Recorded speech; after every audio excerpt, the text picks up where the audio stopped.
Welcome to 5 Points of Articulation, where I review action figures and then articulate 5 points to help you decide if you want to add that figure to your collection. The 5 points I discuss are packaging, presentation, poseability, playability, and price. I'm Jason, and if you enjoy my content, please like, share, subscribe, do all the YouTube rigmarole. This is still a pretty new channel, so it really helps. Spider-Man and His Amazing Friends was not only one of my favorite 80s cartoons, but also one of my earliest introductions to Spider-Man. So you can imagine my surprise at how long it's taken us to get a Marvel Legends Firestar. Up until now, the only version of Firestar that we've ever had was a 5-inch figure made by Toy Biz, which, if memory serves, was a Toy Fair exclusive. For those of you who are younger collectors, Toy Fair was actually a magazine dedicated to action figure news. It was an offshoot of Wizard magazine, which was dedicated to comics. Hasbro has finally answered the call and given us a Marvel Legends Firestar, but does she live up to all of our hopes and dreams? The only one way to find out. Let's take her over to the review station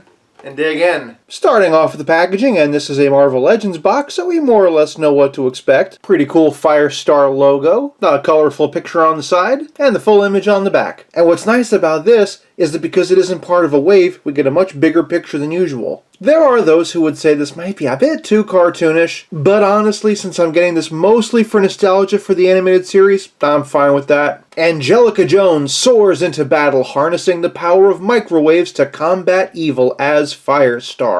Where things get really interesting is the insert tray, which, as you can see, replicates their apartment/workshop from the cartoon. I gotta say, between this and the deluxe Thanos, Hasbro is really stepping up their insert tray game. Normally, once I open a figure, I don't hold on to the packaging, but this one offers some really great photography possibilities, so I'll probably hold on to it. For packaging, I'm giving Firestar 1 whole point. As we can see, Angelica comes to about 6 1/4 inches to the top of her hair. We can also see that she is almost entirely reuse. Her heads, however, are completely new, and she does come with 2 of them. The first head captures more of her contemporary look, as evidenced by the points around the edge of her mask. The hair on this head is a bit more swooshy. Most collectors do prefer a more static look, but you know what? For a flying character, I do really like this. There's also a lot of nice detail in there. Switching over to her alternate head, we can see a more classic design, less jaggedy mask, more Farrah Fawcett-y hair. There's also more paint detailing in this hair, but honestly, I don't really think that looks very good. It doesn't really add any shading or depth, it just looks like some wet streaks. It's accurate to the cartoon, I just don't think it looks that good in 3 dimensions. I do like how teased and curly it looks, and I prefer this lipstick to this one. Moving down, and we can see by the collar that this is actually the same upper torso as the recent gray Black Widow figure. Other than that, this is just a generic Marvel Legends female body that we have seen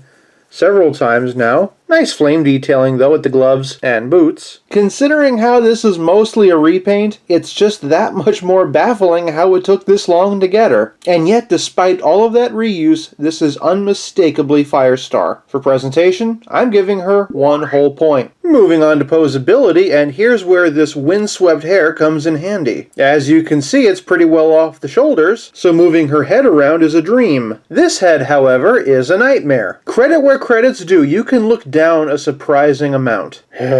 But because of that hair, she's obviously not going to be able to look up, and these 2 sections of hair combined with this collar kind of clip her head in place. Moving down from the head though, she has all the articulation you'd expect. Arm goes up that much, spins all the way around, single jointed elbow, swivel swivel, hingy spinny, twist and shout, up, down, tilt and tilt. Not much of a kick out. Great forward kick. Not much back though because of the old gluteus. Thigh cut, double jointed knees, and all the ankle things. Nothing really unique to this figure, but all the Lady Legends articulation you know and love. For poseability, Firestar gets 1 whole point. In addition to the alternate head we've already seen, Angelica comes with a pair of fists and a pair of splayed out hands. She also comes with some energy effects that we've seen in various forms before, and her faithful companion, Miss Lion. Honestly, they did a great job of translating this into plastic. They even gave her an articulated head. Honestly, it makes me wish I had a goose from Captain Marvel just so I could take some fun pet pictures. But playability is more than just accessories, it's also about how well your figure plays with others. Here she is side by side with the best Black Widow figure ever made, and suddenly all the reused parts become very apparent. But let's be honest, that's not what you're here for. You're here to see one thing, and one thing in particular: Spider-Man and his amazing friends! Combining your retro card Iceman with your retro card Spider-Man and you have a perfect trio. You just see the three of them together and it's like, man, this is exactly what I wanted. Yeah, it's been a long time coming, but it was well worth the wait. For playability, I'm giving Firestar 1 whole point. This leaves us with nothing left to discuss but the price. Firestar is a fan channel exclusive, so she is a little bit more difficult to get a hold of. I got mine at Books A Million for $22.99. Reuse aside, for 2 pairs of hands, 2 heads, 2 fire effects, and Miss Lion, that's not a bad deal. And all that reuse aside, it is still a nice looking figure. Great package, great accessories, great compatibility for Spider-Man and his amazing friends. For $20 to $25, you really can't go wrong, so for price, I'm giving Firestar 1 whole point for a grand total of 5 out of 5.